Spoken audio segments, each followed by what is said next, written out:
If you had a conversation with someone about hip hop, they'd probably be throwing names around like MF Doom, Kanye West, Kendrick Lamar, but I can guarantee you, nobody would mention Billy Woods. That's because, as mysterious as this guy is, he chooses to remain in the underground scene because his style of music is just so different from mainstream media. So if you've got no clue who I'm talking about, you should watch to the end of this video because you'll be exploring a whole new genre of hip hop.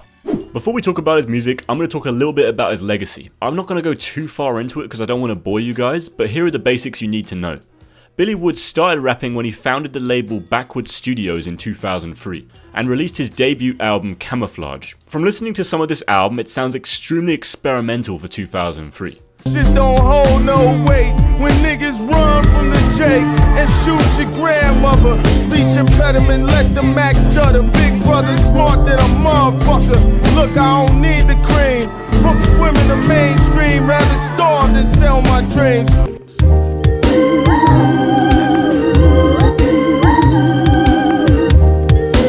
Pocket hit the 718 like 510, ain't feeling your tape. Time to rap hella great.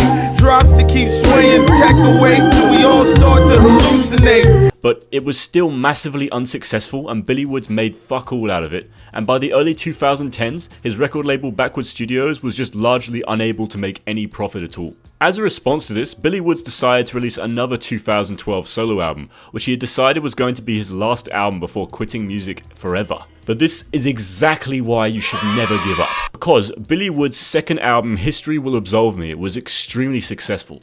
It's now considered a classic in the underground hip hop scene. And since then, this guy's been working on new albums. Now he's got like 20 fucking albums now. Now, if you take a close look into Billy Woods' music, you'll notice that the man's music heavily lies on lyricism. And properly taking in some of these lyrics will leave you absolutely flabbergasted. Listen to some of this. Evenings he take a snifter of whiskey on the veranda, I wonder what he's thinking. In the morning the maid brings coffee from the kitchen. Some nice strange music plays, I lay in bed and listen. Downstairs I hear my mother breaking dishes, my father tripping. It's been quite bad lately, high tension, galvanized steel security fencing. To get through the day, give myself a mission. Anything will get me out the house a blessing. I have never heard a rapper create a visual scene from their vocabulary so well in my entire life. Like something about the way he described the situation, it's like he's managed to create a visual image in my head. There aren't many other songs on the planet that can do something like that. And on top of all of his insane wordplay, something which particularly stands out to me about this artist is his album covers. There's always something that seems to array some kind of mysterious feeling. For example, look at this album cover. This is from his solo album titled Hiding Places. It's just a really odd looking abandoned building, and covers like this just really catch my interest because they're so mysterious, and I get a sort of curiosity when I'm looking at them, like I want to know what kind of music will be associated with that image. And to be completely honest, Billy Woods does a really good job at portraying it. Take a listen to a few of the songs in this album, for example. Through the orchestra pit, the rip CDR skip. You hope the CDS don't stick, bend over dope sick. Too scared to write the book, took it, put it in the hook of a song. No one listened to it, looks like I wasn't wrong. Hit it.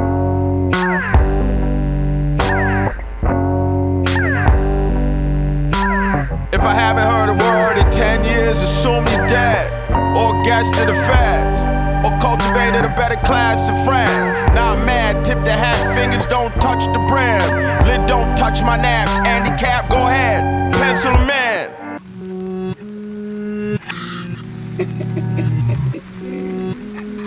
Halloween on Christmas, make sure the mask fit. Eyes glittering through the eye holes, exchange gifts. Station chief in Cairo, add a name to the list. That's 86. These songs have a very mysterious and kind of depressing sound to them, almost like they're old and rotting away. And it's extremely impressive to me how this album cover matches the style of their music so well. Another extremely interesting cover Billy Woods has created depicts two decapitated pig heads, with the album name titled Haram. Unfortunately, I'm going to have to censor this because the album is literally gore. This album is actually a duo album with Billy Woods and Euclid.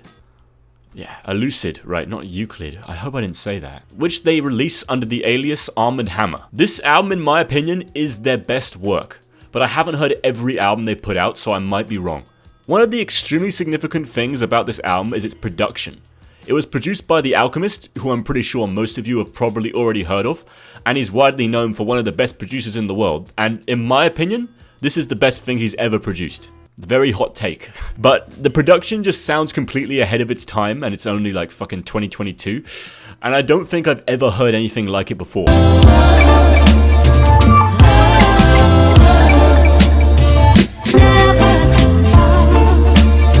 Took the haze to church, frankincense and myrrh. The whole thing was a blur. Laughed at first. Niggas politics absurd. I ain't even answer, just let the weed burn. Children crying, they never even knew him. Then trumpets flying. The bearers shining shoes, sinking the wet ground. Horns vying. Sun rising, the pit lying and waiting like a clever lion, mouth gaping. And after they ate, chicken, rice, peas, sticky cake, the chillins laughing and playing, forgot they place. Plates and dishes piled and washed as women whisper. The production is just so weird and unique, and it grabs my attention in a way that no other record has done before. On top of this, the vocals from Billy Woods and Elucid just sound really trippy and psychedelic, or they sound really bold and forceful. Now, personally, I'm not an English teacher, but this just fits the album cover really well. It's weird, brutal, and definitely very unique. Yeah, okay, it is picking up my mic. Away from Haram, here are some pretty honorable mentions from Billy Woods' production. I get tired of niggas talking about the good old days and they still owe me money. Laughing at my boss's jokes when ain't a damn thing funny. Honey, I'm home, whiskey and tummy. This song has crazy production with a very harsh off-key piano sample that loops throughout the entire track. Since the song is titled after a literal nonce, I feel like it fits it pretty well. On top of that, Billy Woods continues to create a really visual image of chaos with his lyrics, much like he did in Asylum. I ain't seen the bottom yet. I ain't seen the bottom yet. Drag the whip behind collar neck. Before we get boomerang side effect. I be lying like I'm just a man. What you just heard was produced by JPEG Mafia, which some of you probably already know about. I think not only does Billy Woods choose really good production, but because of its extremely weird and unique samples, it just draws me in out of interest. And some artists are quite predictable with their style. But with Billy Woods, when you're about to click on a song, you have no clue what it's going to sound like. And I think some of the really abstract and underground artists we see today do have an impact from Billy Woods. Now, since these guys are pretty underground, I wouldn't expect everyone to know who they are. But to name a few, I'd say Rock Marciano, especially on his album The Elephant Man's Bones, which he also made with The Alchemist. Boldy James, Mac Homie, and also probably Earl Sweatshirt, who I'm sure some of you have already heard of. And not to say these guys are completely inspired by him, but I think there are definitely some similarities in their music. Anyways, my advice to you is to listen to this album. It's really good. I'm being dead serious.